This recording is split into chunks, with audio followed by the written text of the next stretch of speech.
Ya, selamat sore. Gue mau bahas beberapa update karena sudah beberapa 2 hari kalau nggak salah nggak bikin video. Tapi ini karena rada dadakan jadi nggak ada subtitle.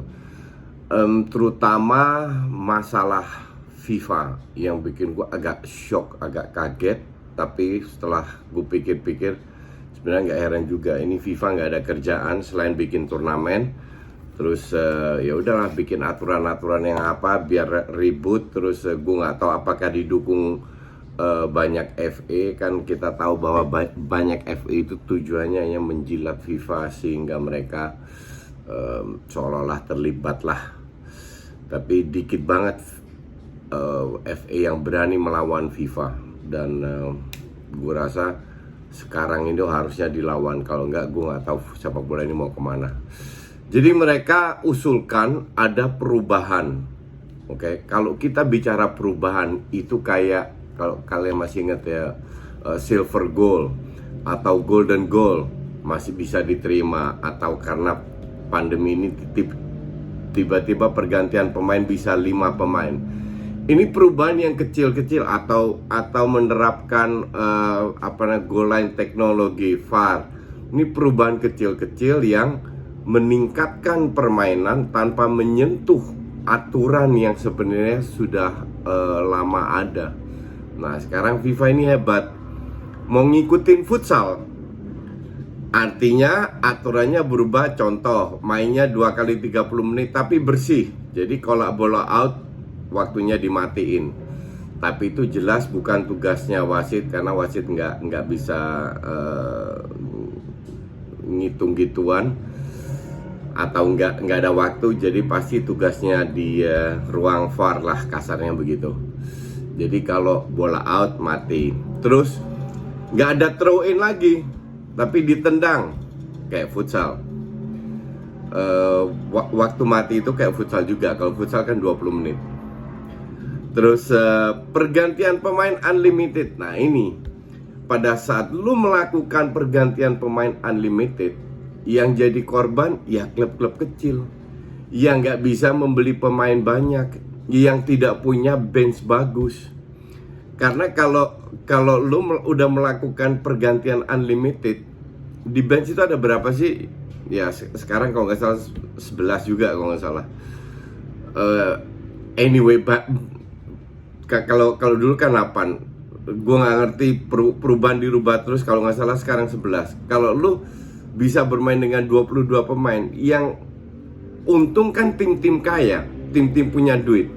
Artinya secara jangka panjang gap ini akan lebih besar lagi antara tim kecil dan tim besar. Makanya gue habis pikir itu pemikiran dari mana untuk menerapkan unlimited pergantian pemain.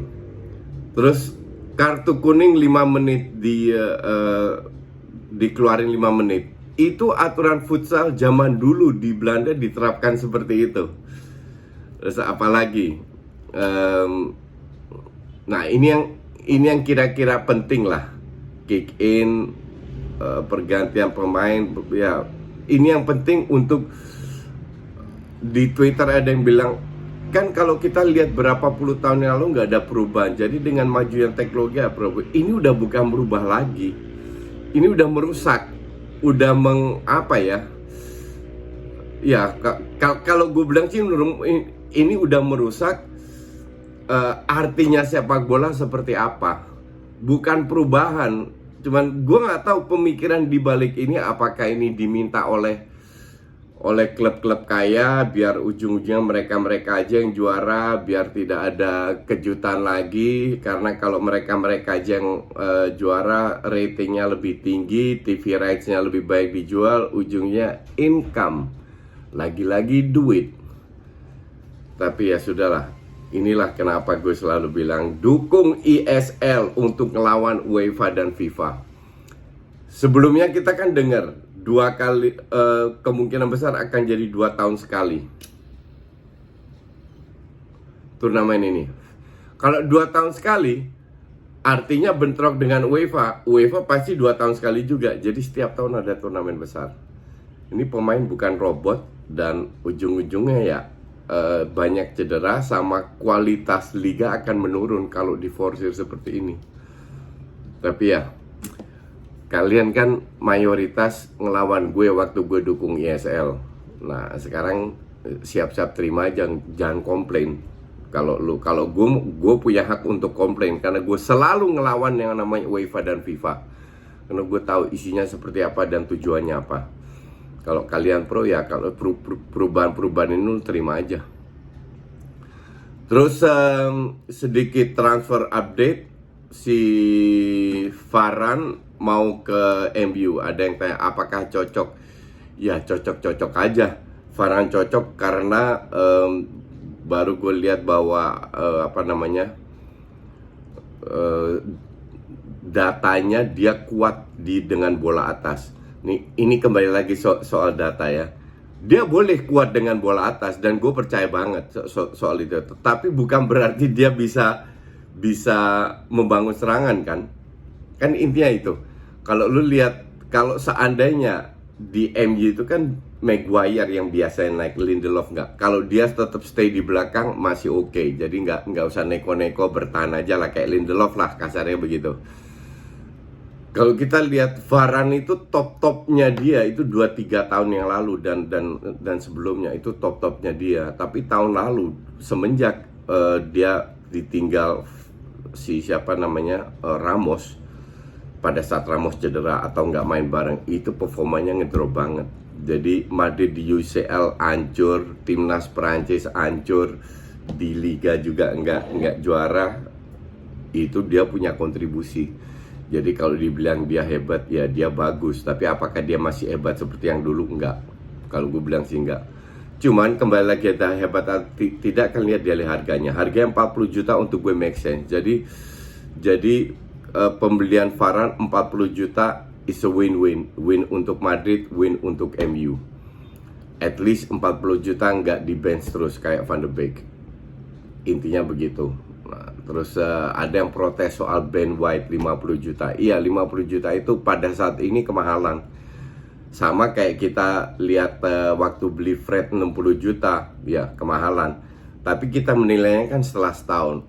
Maguire kurang dikritik apa 80 juta. Cuman kalau kita lihat setelah setahun 2 tahun Maguire performnya, ya gue bilang bagus. At this moment worth it Maguire karena memang dia bagus. Tapi Fred 60 juta sama sekali enggak. Van de Beek lagi, oke, setahun kita lihat musim depan. Gue sih yakin enggak akan kemana-mana ini pemain. 40 jauh terlalu mahal. Ya sama juga Ben White. Kemahalan at this moment, iya kemahalan karena masih muda, jam terbang belum tinggi. Tapi kalau dia bisa performanya bagus, mungkin bisa dijual dengan harga 70, 80, 90 baru orang diem. Sama kayak PP, waktu beli 70 ya mahal, pemain dari Perancis bla bla bla. Setelah 2-3 tahun, setelah setahun 2 tahun kelihatan ini pemain flop. Dalam arti flop untuk harga. Kalau dia hargain 15 juta mungkin nggak ada yang komplain. Jadi lu bisa menilai pemain karena kita harus lihat dulu performanya dia seperti apa. Cuman di beberapa pemain, kalau Van de Beek gue udah tahu ini pasti flop dan terbukti. Dan di mana-mana dia akan flop karena dia hanya bisa bermain dengan sistemnya Ajax doang.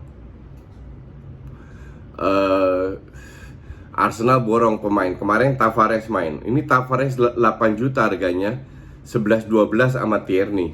Jadi semoga, which is very good ya, dia bisa bersaing biar Tierney lebih bagus lagi. Karena untuk gue Tierney masih terlalu textbook.